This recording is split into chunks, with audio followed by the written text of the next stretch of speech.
Hello everyone, Jamie Trull here, your favorite CPA and profit strategist. And today we're going to be talking a little bit about S Corp deadlines for 2024 and beyond. This is probably not something that's going to be changing anytime soon. So let's talk about what the various different deadlines that relate to S Corps that you need to be aware of. Now, the deadlines that are important for you really depend on whether you're already an S Corp or not. So first I'm going to talk to those of you who aren't an S Corp yet, and then I'm going to talk to those of you who are already S Corps and talk about those various different deadlines that relate to you. For my friends who are thinking about becoming S Corp, think this might be the year for you, and you're wondering what the deadline to be able to elect to be taxed as an S Corp for this current year is, well, the answer to that is March 15th, okay? That is the election deadline to get your Form 2553 in order to be able to elect to be taxed as an S Corp. All right, so that means that when you make that election, you're going to be able to be an S Corp back to January 1st of the year you're making the election for. So that's typically going to be this year that you're making the election. Now, why is that deadline important? Well, again, that's going to be the easiest path to getting approved for your S Corp election. It can take several months to actually hear back, but most of the time people start treating themselves as S Corps immediately, especially if you're pretty sure you did everything correctly. So if you are watching this when it comes out, that is right around the corner. So you probably want to make a decision on whether S Corp is right for you as soon as you can. So if you're in that spot and you're trying to make this decision pretty quickly, I would definitely go jump over and grab the S Corp Success Checklist. It's totally free, jamietrull.com/S Corp checklist, and you can download that and really learn a little bit more about what it takes to be an S Corp, what the rules are, and help you make a decision on whether it's right for you. Now, if you're wondering what happens if you miss that deadline, well, I'm going to talk about that at the end of this video, so stick around.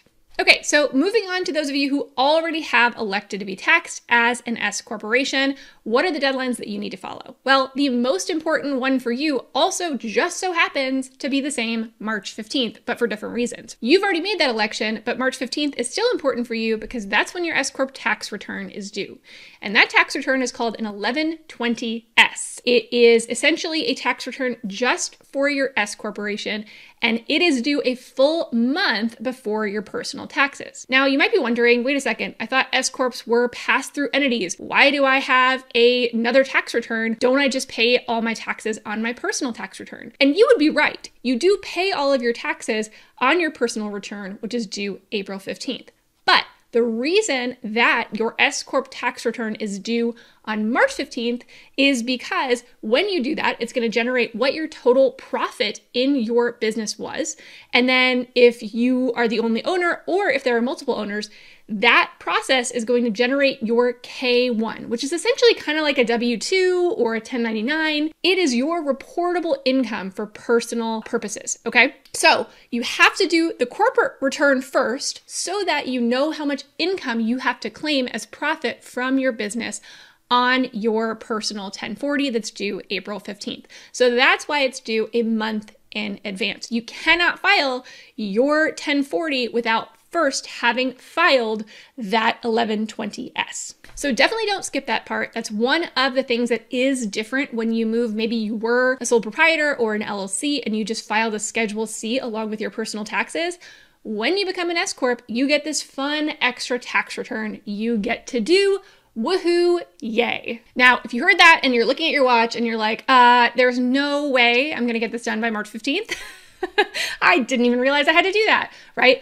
Don't worry, it's okay. You can actually make a free tax extension, okay? I have a video that walks you through exactly how to do it for $0, which is my favorite price, and you'll be able to put your corporate return on extension until September 15th. Right? So that's going to be a full month before an extended 1040 would be due on October 15th. So that gives you lots of time. I actually tend to do that regardless, even if I think I might be able to be done by March 15th, I go ahead and put myself on extension just so that if, everything crazy happens and I completely forget about it, I'm not going to be caught paying a couple $100s a month for months that I'm overdue on my return. That is my least favorite thing. I don't like to pay the IRS penalties literally ever. So just make sure that you go on extension. Even if you think you might do it by the deadline, still might as well just put it on extension just in case you miss it. Now, even if you are an S Corp, I do recommend still grabbing my S Corp success checklist because there may be things that you didn't even realize were required that you need to do as an S Corp. So hit up jamietrull.com/S Corp checklist to go grab that for free for you. So now the big question, what happens if I miss those deadlines? Uh-oh, right? Is it the end of the world? No, in both cases, it is not the end of the world. So if you miss the deadline to elect S Corp, if you want to become an S Corp for the first time and you miss that filing deadline for your Form 2553, it's okay. It doesn't mean you're totally out of luck for the year, right?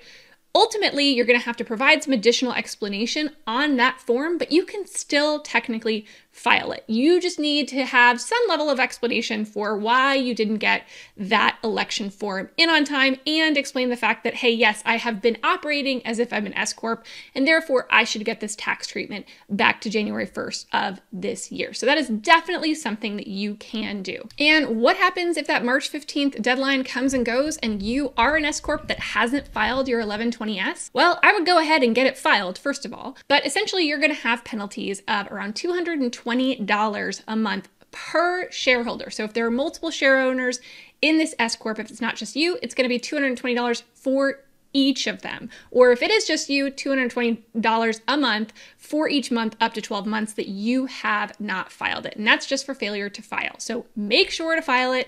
We don't want to pay all those extra fees and charges, especially when you can easily just put a quick tax extension on that will get you until September to file that without any fees or penalties. Hopefully this was helpful. Go check out my entire playlist on S Corps because I have lots more information that's super duper helpful for you, whether you're trying to decide if it's right for you, whether you're trying to understand how it can save you on taxes, or maybe you are an S Corp and you just want to make sure you're doing everything the right way and you're not paying more in taxes than you need to.